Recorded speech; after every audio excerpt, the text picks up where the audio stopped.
50 years of hip hop, ColliPark. I mean, what do you feel like, Mr. ColliPark? What the hell was the role that you played in the 50 years of hip hop overall?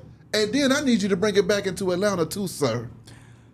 Ooh, man. It's a lot. It's a lot, but I need you to pop it. I need you to pop it for those that don't understand. You know what? I've been asked a lot about this 50-year thing, Yeah. but not in its entirety the way you just... Yeah. Ask that question one more time. Okay, I want to know what role did Mr. ColliPark, also known as DJ Smurf, played in this 50 years of hip hop thing? Overall, in hip hop in general, and then I need you to bring it back to Atlanta. Okay. And the role that you played there as well.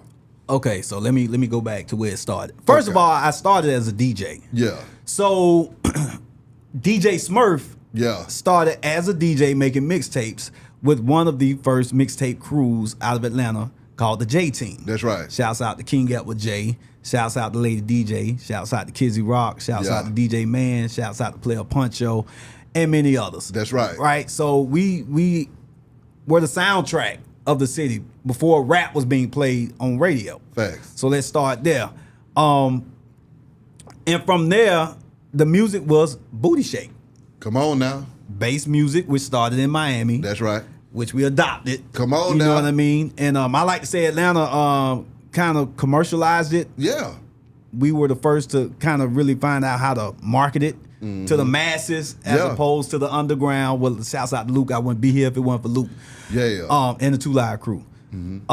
So for me, that's how I started in the dance music era, which was the South. The South was synonymous with that up-tempo, booty-shaking music. That's just what it was. Yeah. Now, you had a couple of other people that came along after that initial era to expand on the sound. Facts. But the first sound that was synonymous with the South was the booty shake, the 808, before everybody was using the 808. Yeah. You know what I mean? Yeah. So that's where I started, which the first impact on the music business side of it, though, I would like to say our mixtapes consisted of mixing slow records with fast records. That's right. Which, you would mix Planet Rock with Tell Me When I Will See You Smile Again. That's right. BBD. My Boo was the first record that was made with that formula in mind. Shouts out to Carl Moe. Yeah. And Collie. Come on now. So that was, to me, my first direct influence into the music industry was that. Yeah. Because that's straight from my mixtapes. Come on now. Straight before ColliPark, all that. That's straight from my mixtapes. So fast forward, I made 4 albums as DJ Smurf. Come on now. Which birthed the Ying Yang twins. So I'm fast forwarding through it. So, I'm riding with it though. So with Ying Yang, I like to say, now Luke was just making booty shake music that was played in the strip clubs. I like to say Ying Yang was the first.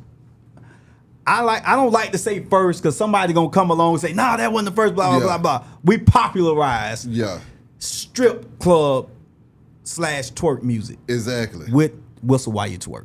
That was the first song that we made. Literally made for $285 in strip clubs. Yeah. You know what I mean? In Atlanta. So that's where Atlanta comes into the picture. Yeah. And the whole term twerk, which we didn't start. Yeah. But twerking meant a lot of stuff before Ying Yang. Yeah. Ying Yang made it dancing. Exactly. Only Yeah. dancing. Because somebody from New Orleans gonna come look at this and be like, that We were nigga twerking. lying. Yeah, we were twerking way before Ying Yang. Yes, you were. Yeah. But there was not a sound for twerking. New Orleans had bounce music. We had twerk music. So that's where my influence to hip hop and Atlanta started really, really sonically with the Ying Yang twins and twerking and strip club music. Before Ying Yang, you didn't have to have a strip club song on your album. Come on now. You didn't have to have that. Come on. Even before Get Low with John, we had already started that.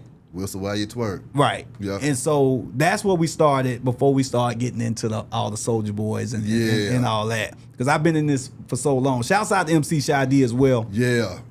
Which was my first placement as a producer. And I DJ'd for him after Toomp. Yeah. And so that was he kind of taught me a lot of what I know. And Mike got to meet Shy D over at Bigelow's a couple of weeks ago. That's hard. Yeah. Yeah, so, I mean, it's so much, but I would like to say Ying Yang is my musical legacy. Yeah. You know, because they're synonymous, because I started doing booty shake bass music, and they kind of carried that torch for me. But what about Soulja, though? That's before. We ain't even got Soulja Okay, yet. so we ain't even got there yet. Right. So Soulja is when I put on my executive hat. I'm with you. Right. I'm with so you. I did a lot as a producer. Then, you know, as an executive, I signed a few artists. Soulja Boy, there's a professional connection there, but there's not it's just different between actually growing somebody like Ying Yang. Yeah. You gotta think, I signed Soulja Boy. If I signed him in February, he was on BET in 3 months. So crazy. That relationship was just different, because everything, you think stuff happening fast, it was a different time, and things just happened so fast that the way I presented it, people just thought we were just like this. Yeah. Now, I had his respect, he had mine. It was a great working relationship, but we didn't really know each other like that. My God, yeah. You know what I mean? This is still a business. Exactly. And so, because of what he means for music today, he wouldn't mean that if it wasn't for ColliPark. Thanks. You know what I mean? I gave him a platform, and I walked him the alley-oop to that. Right. There you go. And so if you take Soulja Boy out of music today, I don't know what it looks like. It takes about another 5 years for it to go digital. Right. I'm not saying that it wouldn't have eventually, but because of what we gave him the platform to do. Yeah. And let's be clear, I truly believe had he signed with anybody else, they would have made him a dance. It would have been a dancing out. I encouraged him to present SOD and present his own movement in the way that he felt like he should, present it. And I fought for him inside the building. And we had our little back and forth, because you still got to work with people. Yeah. You know what I mean? So in its entirety, between Ying Yang and Soulja, and all the other little songs I produced, the Wobble. But see, and those ain't little songs. Those other little songs are like the top 100 songs of all time type songs. So. Right. So but between all of that, I would like to say we do have our place as a brick. Okay. So now, with that being said, when you look at where hip hop is at now, at that time it was space for a Soulja Boy, it was space for a Ying Yang. Right. Where it's at now, it's a lot of drilling going on. And basically, if you ain't a female, you ain't even really going to get into the game right now. Right. How do you feel about that? I think it's time for a change. Yeah. I ain't here to bash it. You know what I mean? Because I was a part of some of the stuff that I don't like about it now. Yeah. I'm responsible for starting some of that stuff, or being a part of what started it. So I ain't gonna bash it. Yeah. I just feel like there's no soul in this no more. There's no feeling. Like, we got into this feeling something. It wasn't drugs that made us feel it. Yeah. You know what I mean? When a song came on, it moved me some kind of way, from the R&B and to the hip hop. Yeah. I think now it's okay to not be okay. Yeah. Now, and that's the premise of a lot of music now. Yeah. It's okay to be bad. Yeah. Shit that you wouldn't say and do in front of respectable people is now applauded. Now. Yeah. And it's not entertainment neither. Well, this is life. I'm going to put it to you like this. At the Essence Festival, there were a lot of older women, a lot of aunties, that were pissed off because there was so much booty shaking going on the doggone stage. And they thinking, I'm over here 60 years old and I don't want your ass in my face. Well, exactly.